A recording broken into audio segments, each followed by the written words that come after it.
All right, hey Algebra 1. So what a coincidence. I say that I'm fixing a mistake in one of the videos and then I make another mistake in the same video. So let's see how today goes and see if I make any mistakes. I don't know what my deal is. All right, so a couple more quadratic formulas. I notice a lot of us, that number under the root, we're not using our calculator. We're trying to figure it out with the basic calculator. If you're using something basic, the dog is coughing like a crazy. If you're using something that is not a calculator similar to this one, make sure you're using parentheses around negative numbers, which you should be using them anyway on this. But just make sure you're taking your time, getting that number right. If you get a negative number under the square root, that is not right.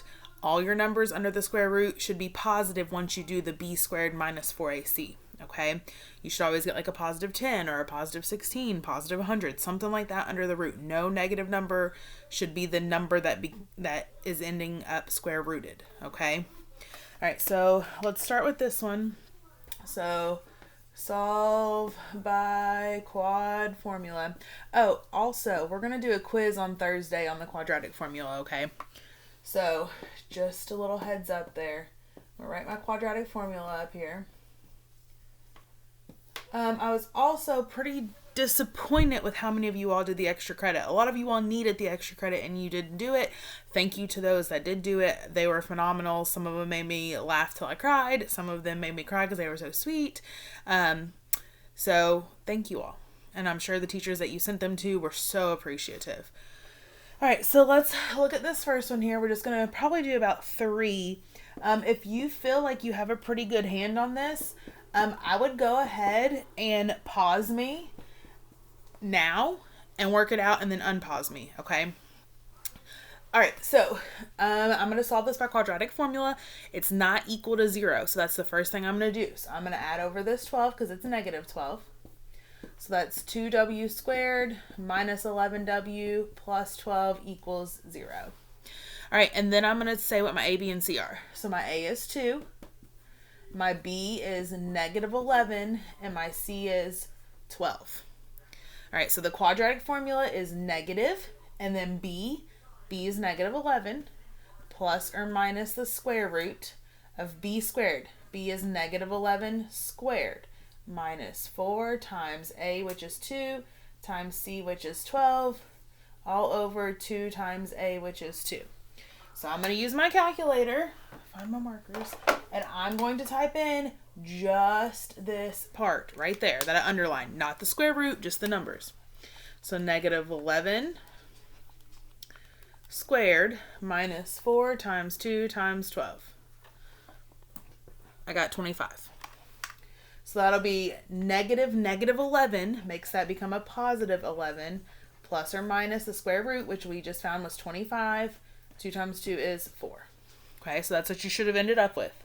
All right, square root of 25, because some of us, here's the other mistake I'm seeing, some of us are not square rooting that number. That number needs to be square rooted. These numbers are not super huge. So the square root of 25 is 5. So now I'm going to rewrite this as 11 plus or minus 5 over 4. And now I can take it 2 ways. Okay. So 11 plus 5 divided by 4. 11 minus 5 divided by 4. So that's 16 divided by 4, which is 4. So 4 is one of my answers. 11 minus 5 is 6. 6 divided by 4 is 1.5, which you can put it as 1.5. You can reduce the fraction to be 3/2. Whatever your fancy is, just remember that if it's a repeating decimal, it cannot stay as a decimal. It has to stay as a fraction. But I would take 1.5 or 3/2 there. Okay. All right, let's do another one.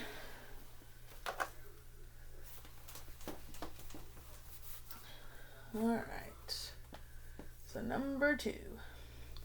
Let's do... All right, let's do x squared plus 42 equals 13x. All right, so not equal to 0, it's equal to 13x. So if you want to go for it, pause me and go for it. All right, so you want to move that 13x over, okay? This is a positive 13x, so I'm going to subtract 13x. Now, when you subtract that over, you need to make sure that you write this in standard form. So x squared minus 13x plus 42 equals 0. So x squared, x number, always has to be in standard form. And if it's in standard form, then that's your a is 1, your b is negative 13, and your c is 42. Let's hope this is going to work out because... Okay, it does. Okay. All right. So, start plugging it in. Negative b. So, negative and then 13. I cannot talk. b is negative 13. I said that negative. So, negative 13 plus or minus the square root of b squared. So, negative 13 squared minus 4 times a times c all over 2 times a. All right, so negative 13 is positive 13, plus or minus. On the bottom, 2 times 1 is 2. And then let's use the calculator to type in just this part right here. Okay? All right, so negative 13 squared minus 4 times 1 times 42.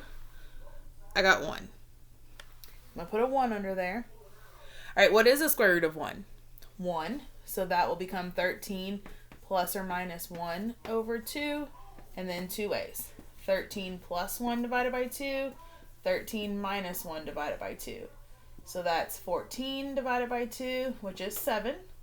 That's 12 divided by 2, which is 6. So positive 7 and positive 6 are my answers. All right, let's do...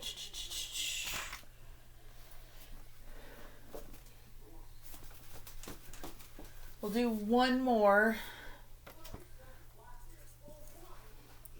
Let's do, I don't know which one I did in the thing the other night. Probably should have figured this out before. Okay, let's do this one. So, 2x squared plus 5x minus 6 equals 0. This one will be fine. Okay. Alright, so it's already equal to 0, so that's good. So my a is 2.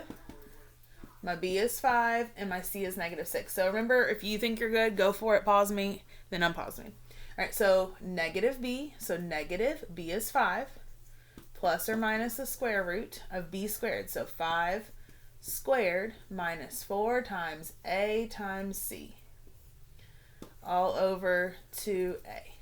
All right, so negative 5 stays as negative 5, plus or minus, and then under the root, 2 times 2 is 4. So 5 squared minus 4 times 2 times negative 6. Now, remember, when you're using your calculator, you have to use the minus sign here and the negative sign here. Here, I just push the button. Because the formula is minus 4 times a times c. So I hit the minus button, and then 6 is negative, but I use the negative button on that, not the minus again. Hit enter, and I got 73. All right, what is the square root of 73? I don't know. 73 is not a perfect square, so I'm going to square root 73. And I got 8.24, or 8.544, because when I look at it, it's backwards. 8.544, so I'm going to round to the nearest hundredth place. So I'm going to make this be negative 5 plus or minus 8.54 divided by 4. Because it's 544, so the 4 stays the 4, doesn't round up. And then take it 2 ways, which I'm going to be tight on space here. So negative 5 plus 8.54 divided by 4, and negative 5 minus 8.54 divided by 4. All right, so negative 5 plus 8.54 is 3.54 divided by 4. Which is 0.89. I'm going to have to round that up to be 0.89 because it's 0.885. So it rounds up, that 5 rounds that 8 up to a 9. On the bottom, negative 5 minus 8.54. So that's negative 13.54 divided by 4, which is negative 3.39. And I round that 8 to a 9 because it's 3.385. So that rounds that up to a 9. All right, so that's all I got for you today in this video. Make sure that you do your homework well tonight, because on Thursday we're taking a quiz over the quadratic formula. All right, see ya. Oh, the dog wants to say hi. Come here, Ivy.